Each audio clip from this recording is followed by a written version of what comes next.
ನಮಸ್ಕಾರ, ಎಲ್ಲರೂ ಹೇಗಿದ್ದೀರಾ? ಚೆನ್ನಾಗಿದ್ದೀರಾ ಅಂದ್ಕೊಂಡಿದ್ದೀನಿ. ಹೀಗೆ ಚೆನ್ನಾಗಿರಿ. ಮತ್ತು ನಾನು ಕಾರ್ ಡ್ಯೂಟಿ ಬಂದಿದ್ದೀನಿ. ಮೊದಲನೇ ಡ್ಯೂಟಿನೇ ಔಟ್ ಆಫ್ ಸ್ಟೇಷನ್ ಇದೆ, ಕನಕಪುರ. ನಾಳೆವರೆಗೂ ಡ್ಯೂಟಿ ಇದೆ. ನೋಡೋಣ ಹೇಗಿರುತ್ತೆ ಟ್ರಿಪ್ಪು ಅಂತ. ಟ್ರಿಪ್ ಅಲ್ಲ, ಡ್ಯೂಟಿ. ಸಿಗೋಣ. ಸ್ವಲ್ಪ ಮುಂದಕ್ಕೆ ಹೋದ್ಮೇಲೆ ಕಸ್ಟಮರ್ನ ಪಿಕಪ್ ಮಾಡಿ.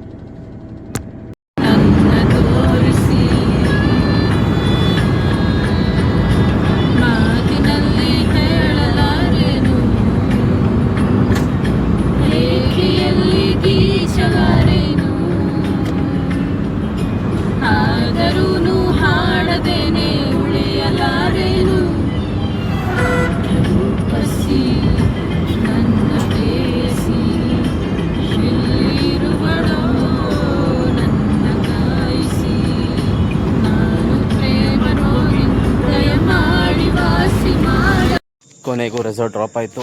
ಭರೋಸೆ ಆಡಿ ಟ್ರಾಫಿಕಲ್ಲಿ ಕಿತ್ಕೊಬಿಡ್ತಿದ್ರು 2.5 ಅವರು. ಬಟ್ ರೆಸಾರ್ಟ್ ಸಕ್ಕತ್ತಾಗಿದೆ, ಇದು ತೋರಿಸ್ತೀನಿ ನಿಮಗೂ.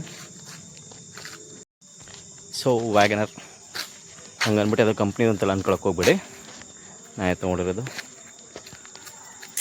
ಫುಲ್ಲು ಕಾಡಲ್ಲಿ ಒಂದು ರೆಸಾರ್ಟ್ ಕನಕಪುರ ಹತ್ರ. ಸಕ್ಕತ್ತಾಗಿದೆ.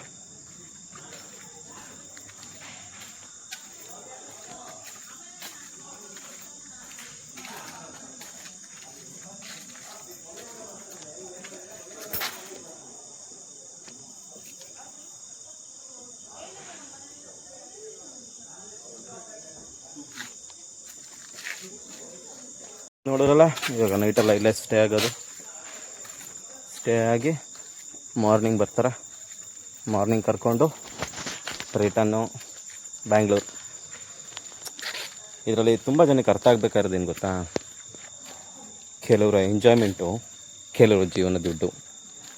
ಹಾಗಂತ ಎಂಜಾಯ್ಮೆಂಟ್ ಮಾಡೋದು ತಪ್ಪು ಅಂತ ನಾನು ಹೇಳ್ತಾಯಿಲ್ಲ, ಹೇಳಿದ್ದಷ್ಟೇ, ಹೇಳಬೇಕು ಅನ್ನಿಸ್ತು. ಪ್ರಾಬ್ಲಮ್ ಏನು ಅಂದರೆ, ಇಷ್ಟು ದೂರ ಬರೋದೇನೋ ಹೋಗ್ಬಿಟ್ಟಿದ್ದೀನಿ. ಈಗ ಇಲ್ಲಿಂದ ನಾನು ಆಚೆ ಊಟಕ್ಕೆ ಹೋಗಬೇಕು ಅಂದರೂ 11-12 ಕಿಲೋಮೀಟ್ರ್ ಹೋಗಬೇಕು. ಸೊ ಇವತ್ತು ಉಪವಾಸ. ಒಂದಿನ ಉಪವಾಸ ಮಾಡೋರು ಚೆನ್ನಾಗಿರುತ್ತಂತೆ, ಅದಕ್ಕೋಸ್ಕರ. ಆದರೂ ಹಳ್ಳಿ ಸೊಗಡು. ದಿನ ಟ್ರಾಫಿಕ್ಕು, ಆ ತಲೆನೋವು ಇದ್ದು ನೋಡಿ ಖಾಲಿಯಾಗಿದೆ. ಬಟ್ ರೋಡ್ ಒಂದು ಸ್ವಲ್ಪ ಚೆನ್ನಾಗಿಲ್ಲ ಬರೋದಕ್ಕೆ. ಆ್ಯಕ್ಚುಲಿ ಈ ರೆಸಾರ್ಟ್ ಹೆಸರು ಇದು ಕಾಡಿಗಲ್ ರೆಸಾರ್ಟ್ ಅಂತ. ನೋಡೋಕ್ಕೆ ಸಾಕಾಗಿದೆ, ಚೆನ್ನಾಗಿದೆ.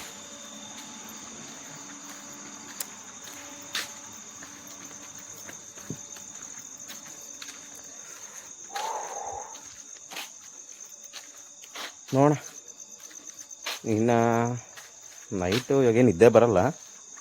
ನೋಡ್ತೀನಿ, ಯಾವ್ದಾದ್ರು ಮೂವಿ ನೋಡಿಕೊಂಡು ಟೈಮ್ ಪಾಸ್ ಮಾಡಿಕೊಂಡು ನಾಳೆ ಹೋಗ್ಬೇಕಾರೆ ತೋರಿಸ್ತೀನಿ. ಇನ್ನು ಊಟಕ್ಕೆ ಏನಾರು ಆಗುತ್ತಾ ಅಂತ ಒಳಗಡೆ ಸ್ವಲ್ಪ ಡಿಸ್ಕಸ್ ಮಾಡಿ ನೋಡುವ. ಖಾಲಿ ಹೋಟೆಲ್ ಮಾಡಿಕೊಟ್ರೆ ನಿದ್ದೆ ಬರೋಲ್ಲ.